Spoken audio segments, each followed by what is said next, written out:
First of all, I want to introduce myself. Good morning. My name is Valeria Valcarcel. I am the R+Co Education Director, and I've been with the brand for roughly 8 months. I'm a big fan of the brand. I absolutely love it.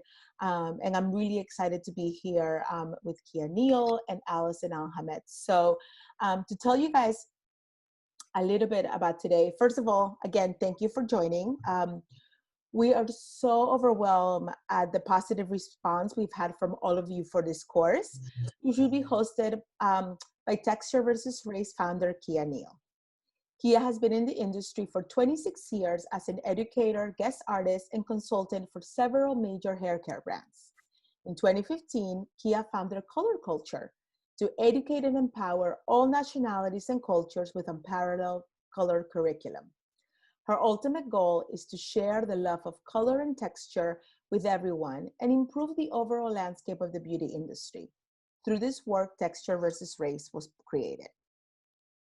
During today's class, Keya will walk us through the language of texture and fabric, where it lives, how it thrives, product selection, and dispelling myths about hair types. Also with us today is Allison Alhamed. She can wait for us. She is our VP of Social and Community, who will be reviewing the questions that come in, and you can share and participate in 3 different ways. First, you can submit a question via the Q&A function on the bottom right hand of your screen, and this question will go to the panelists. You can do this during any time. So if you look at the bottom, you'll see a little where it says Q&A. You can also ask a question directly to Keya during the Q&A portion we're gonna have at the end of the class. It's going to be for the last 15 minutes of the class. To do this, you will have to raise your hand. So you'll see a little signal where it says for you to raise your hand, and I will patch you in at the correct time. This one you will speak out your question. You don't have to go on camera. And then lastly, you can always share your thoughts and spread the love via the chat function with all of the attendees. So without further ado, let me introduce Ms. Keya Neal. Hi, everyone. I'm so excited to be here with you guys, Miss Allison, Miss Valeria, Miss Laura. Thank you guys and the whole R+Co family. You gave an excellent intro, so I'm not going to waste any time really talking about me because we're here for a specific reason.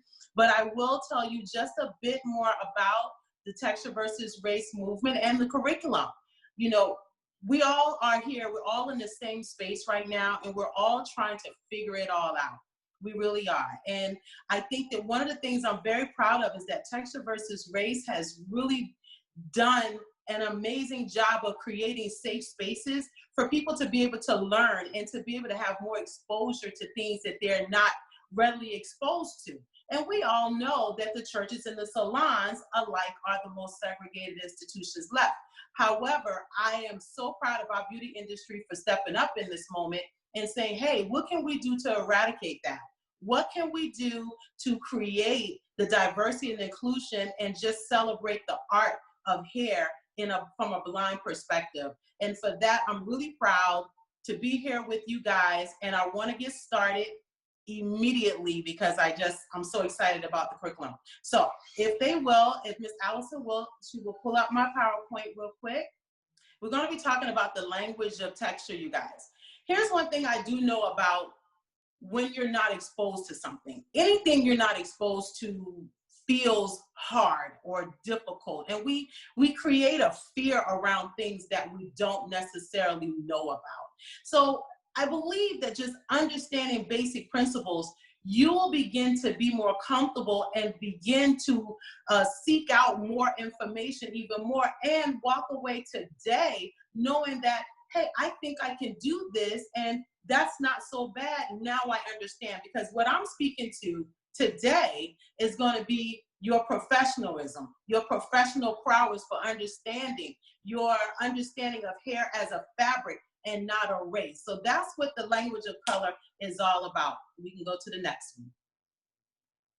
You guys, let us know if you can see anything, if you can see as well, because I am now working, I'm trying to see too, you know, I'm kind of blind, so y'all.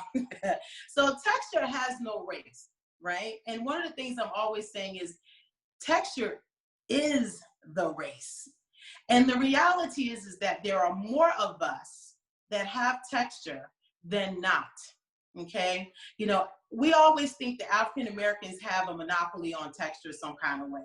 But the reality is texture can be found on anybody, no matter what race, ethnicity, or culture that you come from.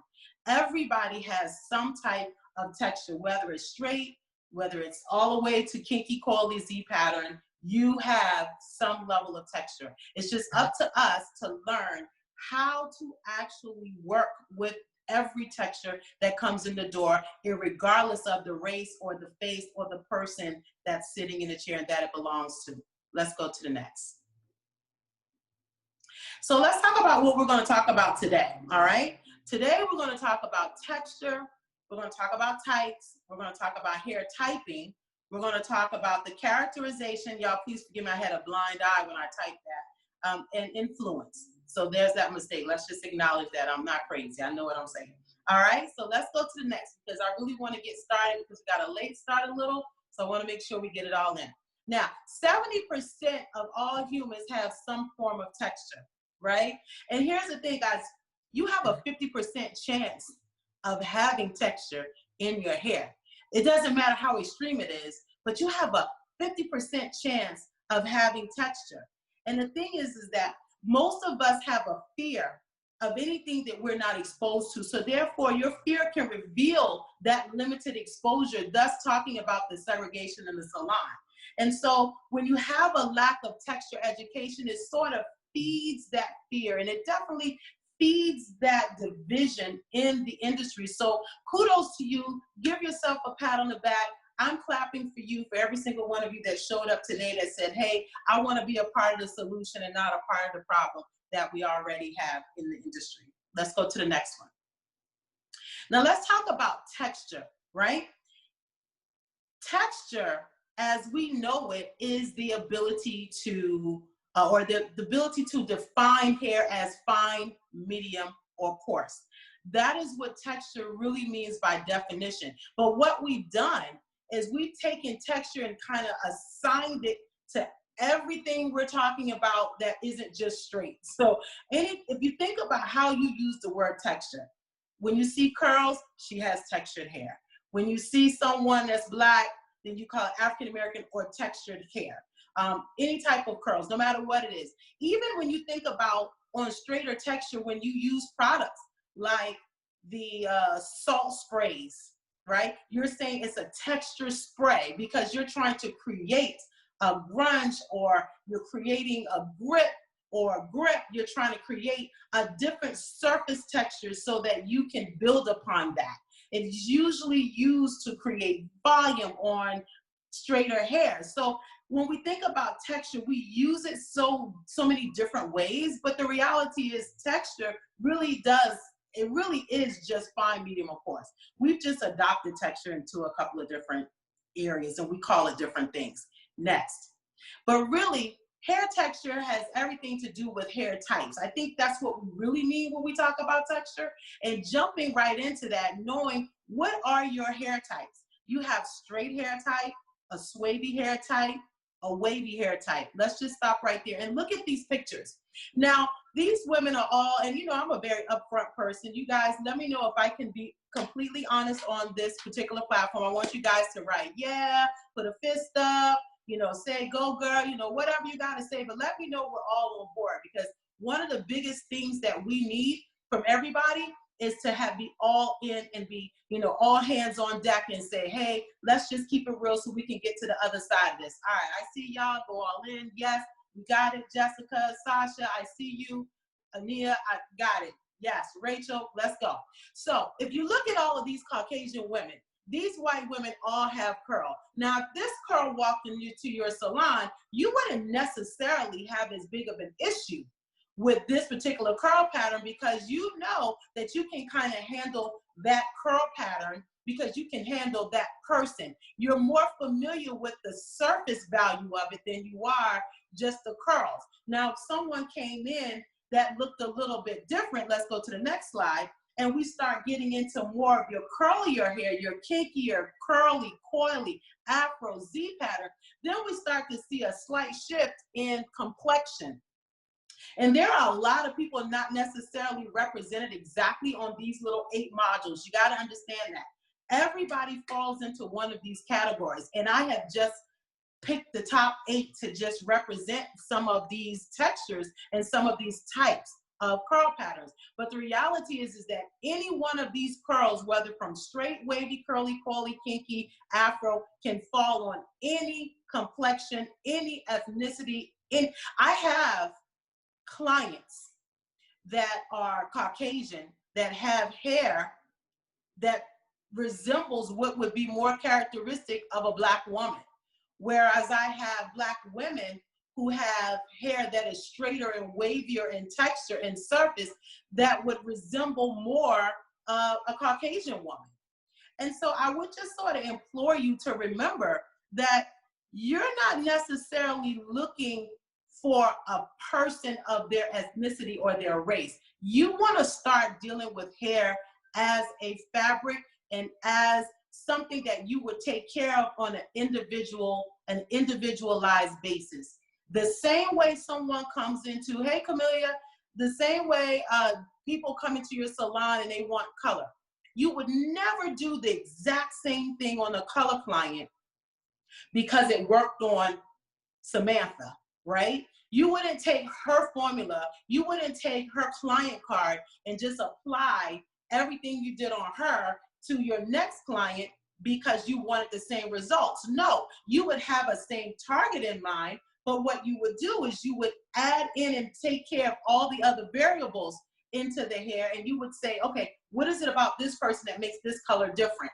How do I begin to customize this color formula for this person according to what she's bringing to the table, right? Now let's talk about this. There's your hair types, but let's go a little bit further. Let's go to the next one.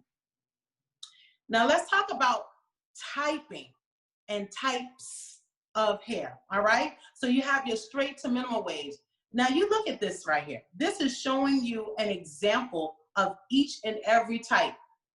But the reality is, you guys, I want you to walk away knowing no one person has one texture of hair. Most people have multiple textures on their head. Like I know I do. And my hair responds differently every time, no matter what I'm doing. I'll give you a funny story this morning. So I was shampooing my hair yesterday, and I was using the R+Co moisturizing shampoo and conditioner because I know that my hair tends to be dry.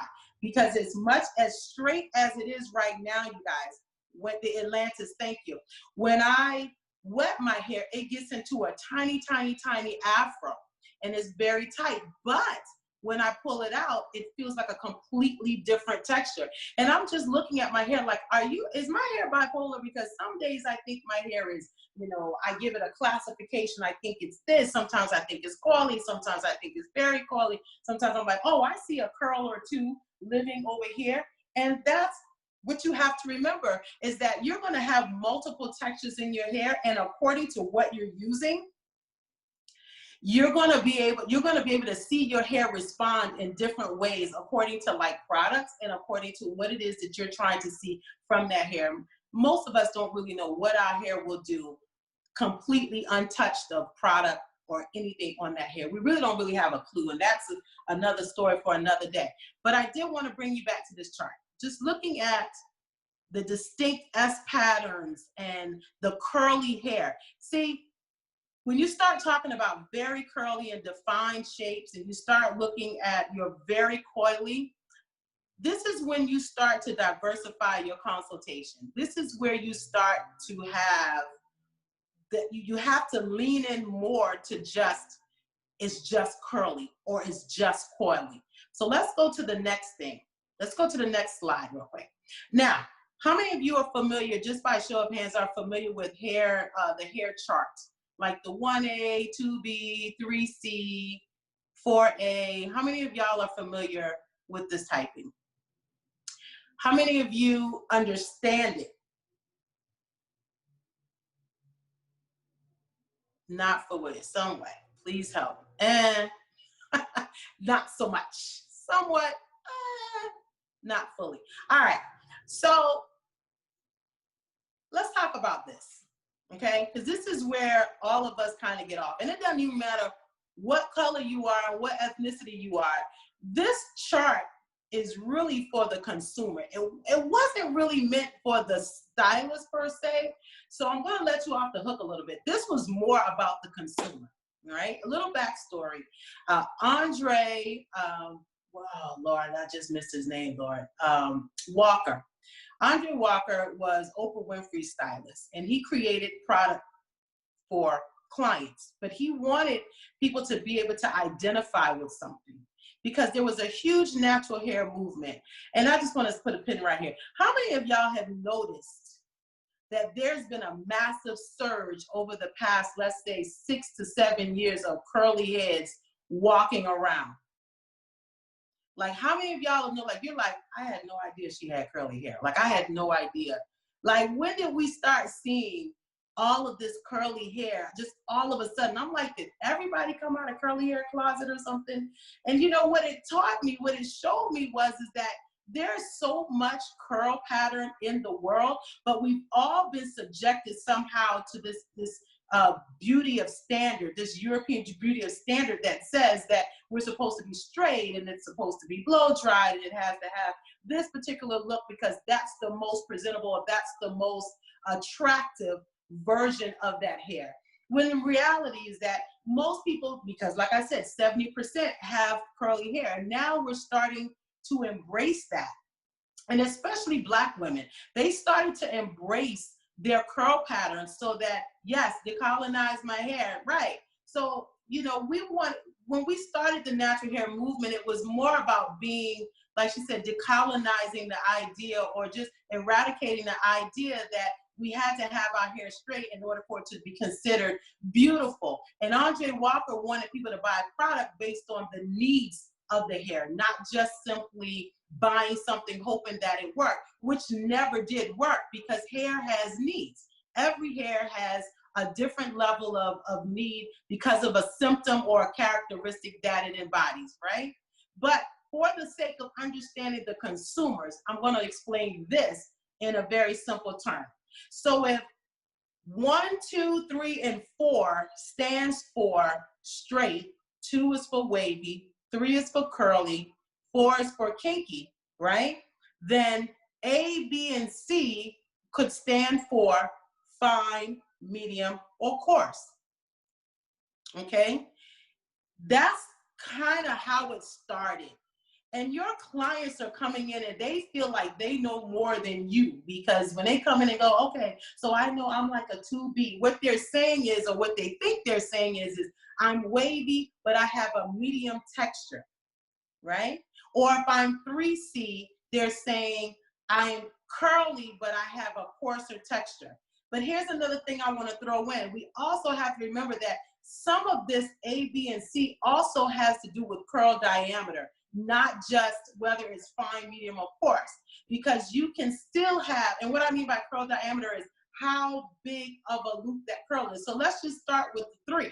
So a 3 and fine, but 3A could also be indicative of a larger curl pattern, like a jumbo chalk. You remember when we were kids and we got or you have kids and you had the really fat jumbo chalk? That's those big loopy curls. Whereas B might look more like a Sharpie or like a marker, okay? And then C would look more like a pencil. You would see that spiral, but it would be more like the size of a pencil or your pinky. So we can look at the A, B, and C in different ways, whether it's fine, medium, coarse, or we can look at it as curl diameter as well. Where kinky kind of changes a little bit from fine, medium, or coarse as well to looking more like whether it's curly, whether it's coily, how springy it is, how much shrinkage does it have, or whether it has an afro or a Z pattern anyway. And the difference between coily and the afro doesn't necessarily have a complete distinctive curl pattern, but it looks more like cotton candy. That's how I feel my hair lives a lot. But then sometimes I'll see a Z pattern certain days, and then sometimes I'll get a whole curl. So like I said, my hair is kind of bipolar. I don't know what my hair is doing right now, so we're just gonna deal with that. But when you're looking at these charts, you got to take it for face value and understand that it's your job to sort of try to communicate with your client better, right? Communicate with her in a way that she understands, because when she comes to the chair, did we freeze? Are we good? Allison, let me know.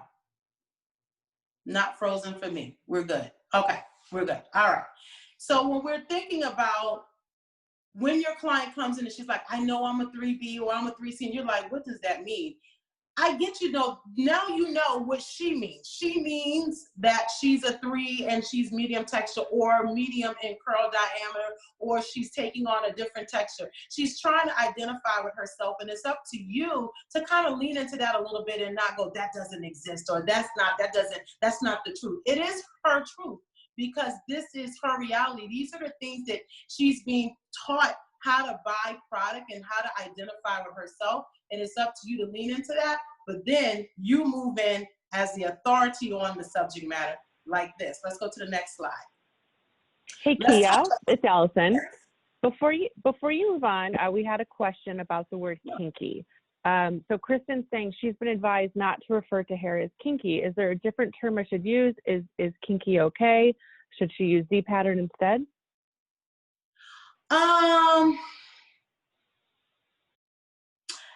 I'm gonna give you the honest truth about it. I guess we can say coily. I personally don't have a problem with kinky, but you know, I'm gonna be honest with you. We Black people, we're gonna get it together and figure out whether we want to use kinky or not going forward, and we'll let you know. But as of this time, I personally don't have a problem with kinky, but I can see that using words like coily or using, like you said, Z pattern or Afro might be an alternative for you, because I think curly, and I'm gonna be honest, let me just be honest, I know y'all told me I could, so I think kinky's is cousins with nappy, and we definitely don't like nappy. And I think that's why. I think because it's cousins with that, and because we look at that word as a bastardization of that, and because 4C, kinky, and nappy are all indicative of a bastardized label. Because we look at that like that's the worst, that's bad. And we've always said, oh, because when we say that, we're sort of saying, we don't like that texture. It's the hardest texture to work with. It's not beautiful. It's not, you know, it's not what we would accept as a standard of beauty. And I think that that's why. So I haven't gotten the memo, but I'm gonna ask my Black friends what we think about kinky, and we collectively will let you know whether or not we're gonna just sort of abandon and put kinky in the same pattern with nappy, because nappy's definitely on my X list. Does that answer your Perfect. question? I hope that was honest Thank enough. you. Yes. It's always good to ask, because if you don't know, how will you thrive and move forward? So thank you for your question, Christian. That was amazing. I love that. Were there any other questions so far? The other question that came in is, why curly with a K? Because my name is Keya with a K. Perfect. Perfect. It's my curriculum. So there it is, y'all. I'm sorry. I just, you know, hey, that's it. So if there's not any other questions, we're going to move on to talking about other key factors. And this is the thing, you guys. I want you to always, always realize that it's your job to show up in a space of authority. So even when your client comes in and says, I know my hair is this is what I use, and now we're tossing around words like porosity, and they really don't really know what any of that means. And it's up to you now to understand, how do these different factors play into product selection and styling, okay? So let's talk about density. Density, as you know, is the amount of hair per square inch. And why does that make a difference? Because for me, density means that they have a thick, compacted amount of hair. And you have to decide what product you're looking for, whether you need a heavier product, whether you need a lighter product, whatever results you're looking for. But remember, density does not always mean coarse. And I think that's one of the things I always have to pull out is density doesn't mean coarse. Density just means you have a lot of it. So where my hair is extremely fine, you have to remember, I still have a lot of it. For me, I have a lot of, because if I didn't have a dense texture or medium to dense texture of hair, I would be very, very fine, and it would almost be see-through because it's fine. But because I have more of it, I can kind of camouflage my fineness because my density helps, if that makes sense. So I just want you to understand that density has to do with more of how much hair you have versus how big or thick we have. Right. Sometimes we tend to overlap and put that in the same space, and it's not. We think coarse means it's dense, and that's not the case. But it does matter what type of product you get, still according to the result that you want. Whether you want that product to have more hold, whether you want to be more creamy, whether that hair is more, whether it's more resistant. Those are the things that help you choose products. And how you apply those products have everything to do with density, right? Now let's talk about elasticity. Elasticity is what? We know what elasticity is, guys, right? The ability to stretch and return. This has everything to do with the revitalization. It has everything to do with having that stretchable ability. This is where we get most of our moisture and protein balances, so it's not so dry that when you stretch it, it pops because you have too much protein. And then you don't want to be too moisturized till it pulls out. And there's some excellent products. I will say, guys, I've had a chance to work with a lot of, a good bit of the R+Co products. And I'm just really getting familiar with a lot of the products, but I'll tell you what, I was looking at their grid and what I love about them. And I want you guys to do this too. And maybe Allison, you guys can point them in the right direction. But when you're looking on the website, I was noticing how they categorize all of the products according to what the problem is. Like, what is the benefit? Not necessarily the problem, but what is the benefit of a certain product? Meaning, what is it that you want? Do you want it to have moisture? Do you want it to, and I wrote some of that down. Do you want to have hold? Do you want to have definition? Does it?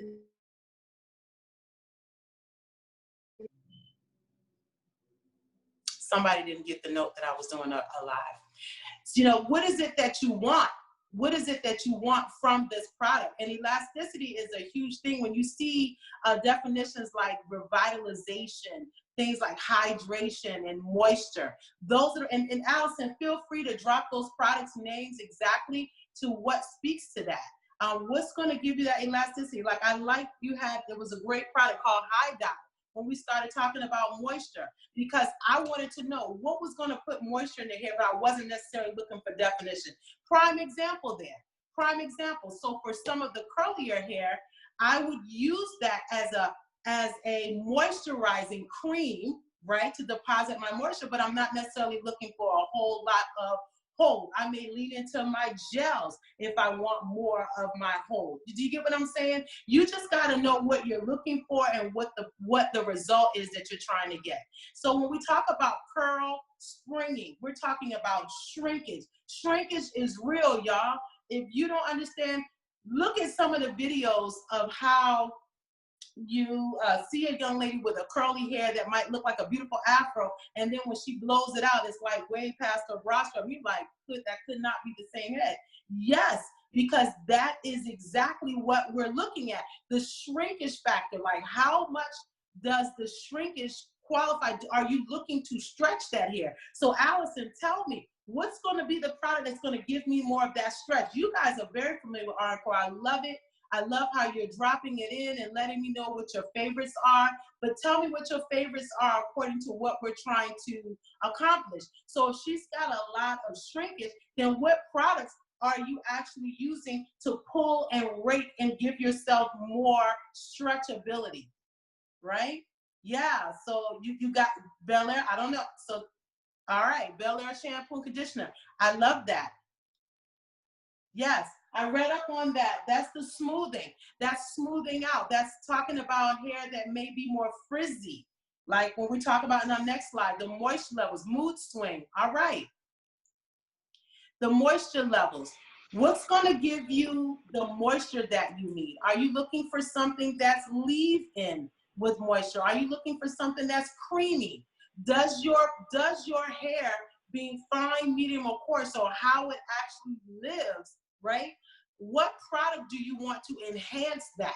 So are you looking for something, if it's fine, are you looking for something that's going to be too heavy? You might not use a cream. You might look for something that has a little bit more water soluble, or look for something that has a more of a leave-in or a spray component so that it's finer in texture, right? Yes. So see, you got, look, y'all are on top of it. Y'all are going to school me in just a second. Let's go.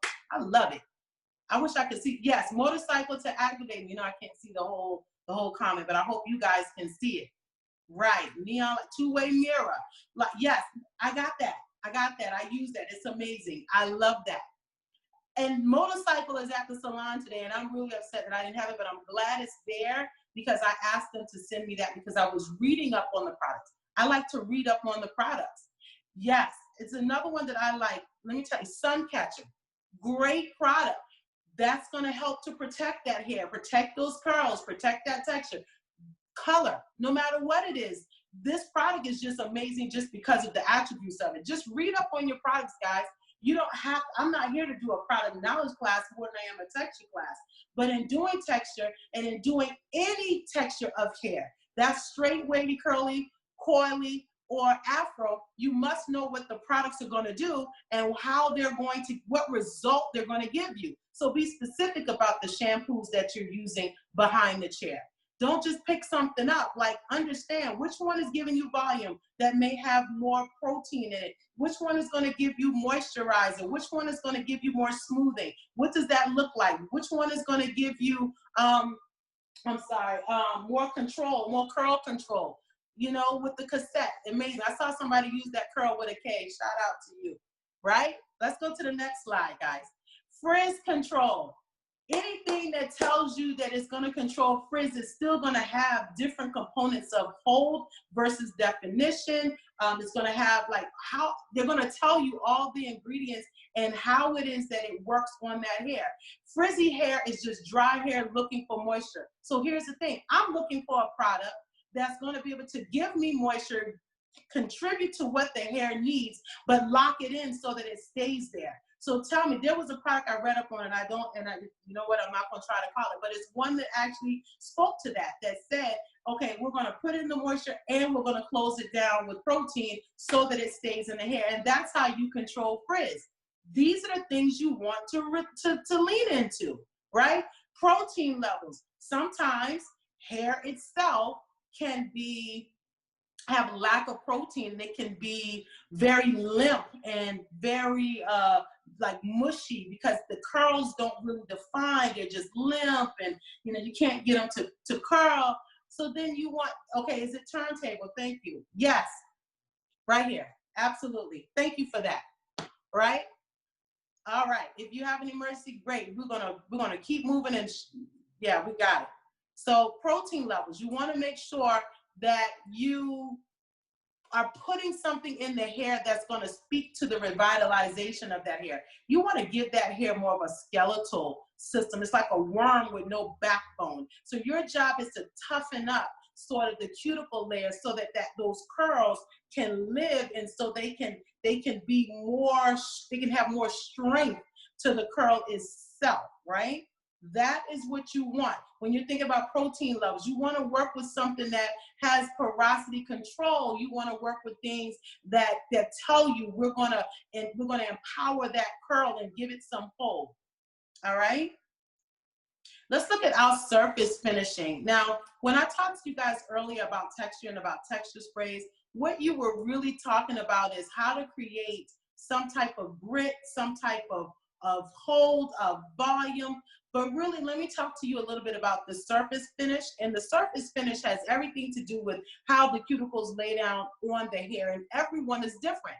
So the reason why you're more comfortable with curls, and this is, I'm gonna set you all free right now. Y'all tell me, set me free, set me free. Like, let me set you free. Y'all got to write that down for me. I want to see it. Set me free. Yes. The reason why most of us are familiar, you're familiar or comfortable with certain textures is because the surface finish still mimics that of straight hair. Meaning that cuticle layer is sitting so tight on the hair, it still has a finish, a gloss, or a shine that you are most familiar with. Whereas certain textures, when it gets more curly, can, not all, but can have a rougher, a smoother, a rougher surface finish, which means that they don't have that shine and luster. Light does not bounce off of it, and it actually absorbs the light, so it looks more dull. It looks more dry, even if it's not. It may look that way and appear that way, but then when we blow it out or add a little heat, which might seal that cuticle, that hair is shiny and beautiful, and you're like, that can't be the same hair. Yes, it can be the same hair. It's all about that cuticle layer. How does that cuticle lay? How does the cuticle lay on the hair? And some of us come with what I call an inherent porosity, meaning we have a rougher surface texture, whereas it's more already kind of open, a little bit coming in from the start, and you have to do work to close it down. The same way you work with porosity, low porosity hair, where the hair gets to be, and here's another thing, I'm gonna set you free right here. When you have that glossier or that tighter cuticle layer, this is why you guys do so much rough drying and texture sprays and volumizers, and those are all things that curlier textures don't need because we already have it, possibly, right? You guys hear me on that? So the same way you address low porosity by creating porosity, by opening the cuticles, by using your clarifiers, by rough dry, those are all things that you do to make sure that you get great penetration of your products. It's the same difference, it's just on another scale. It's like when you're working with fabric, you do different things to yield the different results. If y'all still with me, say yes. Do we understand that? So it's not about not knowing, it's just that you live in this one particular area so long that anything other than that looks like, oh my God, I just can't do it. Yes, you can. You just need to understand the products, understand what you're looking at, and understand how to work with it. That's it. That's it. 100%. Thank you, Melissa. Right. Shiny isn't the only attribute. And I hope that's what you were saying, because the reality is that shine and luster are two different things. Luster is a natural bouncing of light. Shine is something we tend to put on, okay? Which is fine. But what you want is for healthy hair to be shiny, healthy hair to have that luster. That's what we want from all textures of hair. And working with great products by understanding the fabric that you're working on. Think of fabric like like laundry, okay? Think of fabric like laundry. We're getting ready to bring this down real quick so I can answer some of your questions. But think of fabric like laundry. You wouldn't wash your silk blouses with your jeans or with like your towels. You would wash your towels because they're a certain way, maybe because you want to use more detergent. I wash my kids' clothes completely separate from everything that I have because I know I'm going to put more agitators in it. I know I'm going to need more soap to get more of the dirt out. I know I'm going to do more work. But if I am washing with my intimates, or I'm washing my silks and my rayons and those things, I try to preserve the color of the fabric. That's also something where I separate my laundry. So when you think about hair fabric, think about how you separate your laundry as well, because now you're saying, I'll wash this fabric this way, but I may wash these because they're a certain color. And I might use a color preserver for this, or I might, you see what I'm saying? So you gotta look at all of these factors. What is it that I'm trying to achieve? And let me tell you, the best one, I'm gonna log out, I'm gonna get right into this, is porosity. Porosity is the ability to absorb and retain moisture or chemical or anything. But if you don't understand what porosity really means, then you don't understand how to create it or how to avoid it or how to fix it. Porosity really means, aside from the ability to absorb and retain, porosity really has everything to do with how damaged is that hair. Y'all give me a light bulb. Give me a light bulb real quick. Real quick, give me a light bulb. Porosity has everything to do with how damaged is that hair. And you have to understand that everything that you do to the hair increases porosity. Everything that you do, from blow drying, flat ironing, color, bleach, chemicals, outside, the sun, they all create porosity in the hair, okay?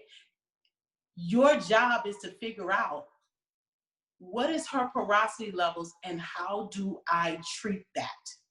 Everybody doesn't have the same porosity level, and we change porosity levels every time we do something. All we're really trying to figure out is, how damaged is that hair and how much work do I need to do to get it to the right space? How do I create the right surface? How do I create for a pattern? How do I get my texture to respond to the product? The products don't mean anything if you don't understand the fabrics, you guys. I know I've kind of said a lot, and honestly, there's so much more. And I really do. I hope that I've answered some of your questions and given you some perspective and encouraged you to want more. You know, R+Co and I are committed. I really like them as a company because of the conversations that we're having. And what I love about what they've said is that they're not looking to work. You can go to the next slide as well. They're not looking to do something just because. And I appreciate that. They want to create the right dialogue, the right environment, and the right culture for their business. And by doing that, they have to educate everyone on everything and even relearn their products and how it works. And I'm sure they know exactly what they have, but you know, learning different fabrics is an internal thing. And I love the commitment that they've made to learn and to give this education and create, like they gave y'all this, like this is something that I charge for, but they gave it to you. They gave it to you. And I think that you all should just shout out R+Co. Make sure that you don't put up any ugly pictures of me on your social media. I'm not, you know, look at it like it's yours. And shout out R+Co and let them know that they're doing some internal work to get us to a space where we create. We're not only just, you know, trying to right a wrong, but they're not trying to just put something out to save face. What I love about them is they're really trying to create a new existence, and I love that. So yeah, y'all give it up for R+Co. I'm thankful for them. It has been amazing with you guys, but I do want to take some questions before we go. Keya. Yes. Keya, smile pretty for everybody if you want to make sure you look cute for your photo op. All right. Y'all ready? All right, guys. Pull out those cameras. Keya's looking her best. You look gorgeous today.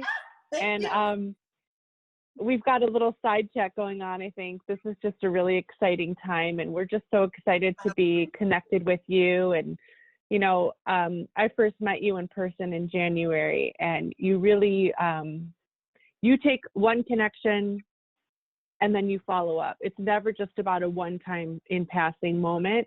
And I think that if everybody live today with us were to take that lesson from Keya and do something after this, don't just sit through the class and move on, like do something. What would you say they do? What's a good step to? Well, this was a good step. This was a great step. Going into learning more about texture, getting into more classes. There's so many amazing artists out here. Look for it. The same way you look for everything else that you want to learn, look for texture education. there's so much more out there, you guys. Texture versus Race is a huge resource. We are connected to a lot of different artists that have education. And if you want to start working with texture, get you a texture mannequin. Start working with that, getting your hands in it.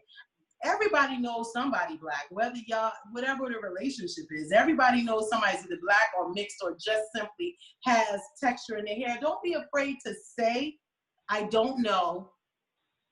I want to learn. Can I use you as my beautiful muse? Can I play, can I practice doing some techniques that I'm learning about?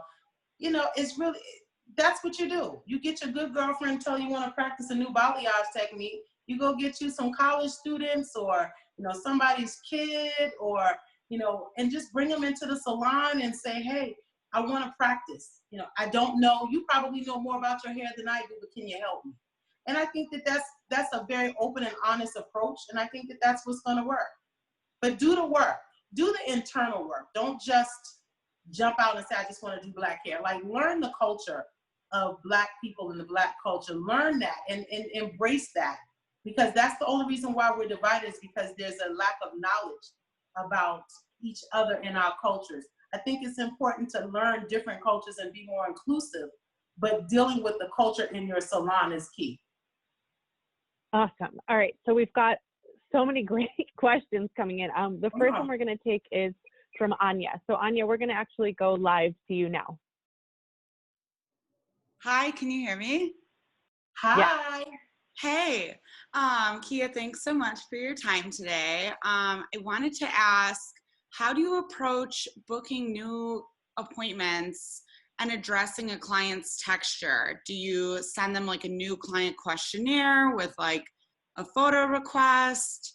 I generally book extra time when I know that my clients have like a Z pattern curl or tightly coiled hair, but I want to make sure that my verbiage in my like new client information is inclusive, so that when my client comes in and they have hair that, any hair that will take me extra time, that it's not like an inconvenience or a burden on them, because that's obviously my responsibility to book enough time for their hair.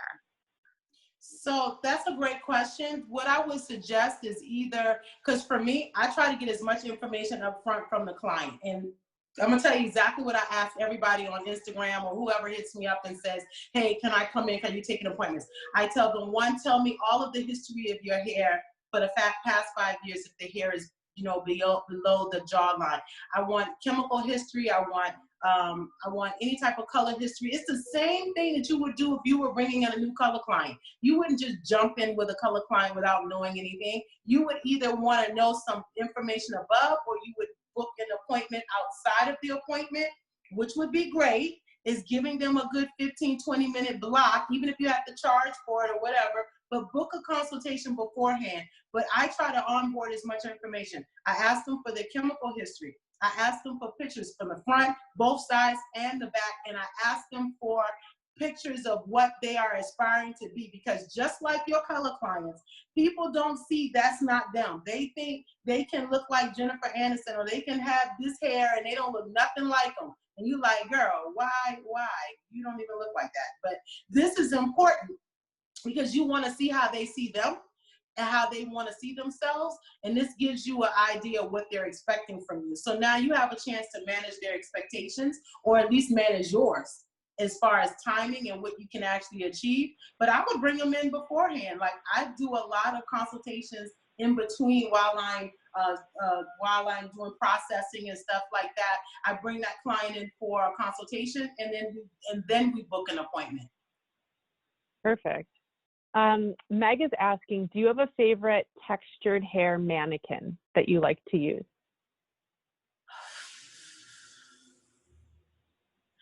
There is one that I get that I use for my classes that I love. And there is another one, but I feel like that mannequin is too expensive, so I don't know. Would you put it in your Instagram stories today so that people can go check you out on Instagram if you want to take a picture of it? Yes, I sure will. I will, because I'll give that information for that. I actually buy it like a school, and they supply it for me like a school, which I do like that, because the price is a lot better that way. But I'll say this, a lot of people are using the pivot point. I think it's an amazing mannequin. I just think it's very expensive. But if you got to get it. That's just not All the right, one. Erin is asking, so she's a colorist like you. She's when she applies freehand balayage to textured hair, she usually smooths it out somewhat first. Is there a better way? So the thing is there's two reasons why you would either smooth it out or not. If the hair lives curly, apply it curly, because you want to see how it's going to live. The same way, and I keep telling y'all know the information, you just hadn't been able to really make it applicable to textured hair. But if I wanted to work with someone's hair and apply balayage, I wouldn't wet it all the way down. I would have it dry so I could do my detail work and see my money piece and see where the back end is going to fall in the front. Those are the same things that I do with curly hair. If she wears it curly, then I apply it curly. If she wears it straight, then I make it straight so that I can see how that color is going to live with the way she wears it. And that's the advice I'd give for that, for sure. Okay. Diffusing tips. Lexi says anytime she gets out the blow dryer, her diffuser still causes a lot of frizz with the way she's doing it. Because it's probably too hot and too high. The hotter, the higher. Remember now, the hotter a blow dryer is, what is it doing? Expanding and bringing out that hair. If you're looking to diffuse it and bring it down, then bring the airflow down and the temperature down. That'll help. Rachel's saying she has a lot of clients that have beautiful curls that always want her to straighten and smooth before they leave. She always says, come back in so I can style it curly. What can she say or do to open the door to them loving their curly and coarser textures? That's a personal thing. They gotta love themselves, and they gotta love the fact that when they get it, they'll get it. Like, she can encourage it and just say, I wish, hey, what can I do to get you to see this hair? Or can I play with it curly, maybe on me? Maybe you might need to do that, like do it for free and say, I just want to style your curly hair, and see how they like it. But the reality, that's a personal thing, because a lot of people haven't embraced their curls yet because they don't feel like it's beautiful. They still buy into and subscribe to the fact that it's not. Keya, we know we have really limited time with you, and there's a lot of questions on here that are about continuing education, your favorite stylists, cutters, colorists, and where people can go to continue learning with you. Is there a digital version of your summit coming up that you could talk about too? And maybe you could toss some things in your Instagram stories today just to address some of these questions. I think you guys should answer those questions. I'll probably put something up in a few that says, ask me a question, and then you can answer and ask, and I'll answer them all. I'll answer them. I'll just take the next few hours, like in a day, and let's just give me your questions. I want to know your questions. A lot of stuff can be found on the website as well about me personally and on Texture versus Race.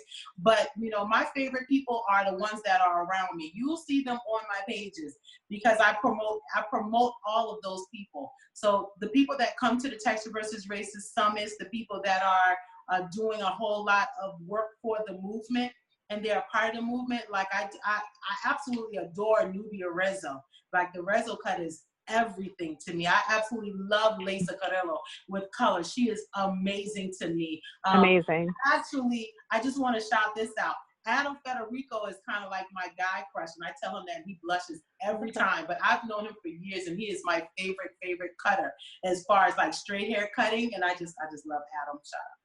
Oh, well, we are so happy to hear that. So Adam is our director of content at the R+Co side. And one other thing I'll share is on Keya's page on Instagram, Keya Artistically, if you just look at who she's following, I went through who you're following, and now I'm following a lot of those people too. Yeah. So I can stay connected because you're only exposed to what you're exposed to. So Keya, thank you so much. I'm going to throw it over to Val. Thank you, guys. Keya, thank you so much for this class. I feel like I personally have learned so much, and just from seeing all the love in the chat, like I know everyone really appreciates it and they've learned so much as well. So thank you again. And we really hope that we're able to work with you in the future as well. Absolutely. We love to. And then also for everyone out there, like I know that we talked a little bit about products, but we didn't go into a deeper dive into product knowledge. So if you have any questions about our products, you can go to rnco.com/edu, and there you can have access to our product knowledge videos, as well as all of our other education and any upcoming education. So I really hope that we're able to see all of you guys and work with all of you guys again in the future. All right. Thanks everyone for joining. Keya, you're the best. Thank you so much. Loved it. That was amazing. Thank you. That was great. Have a great day. Thank you, everyone. Happy Monday. You too. Bye, guys. Bye, Bye. Margaret. Bye, everybody. Bye, everyone.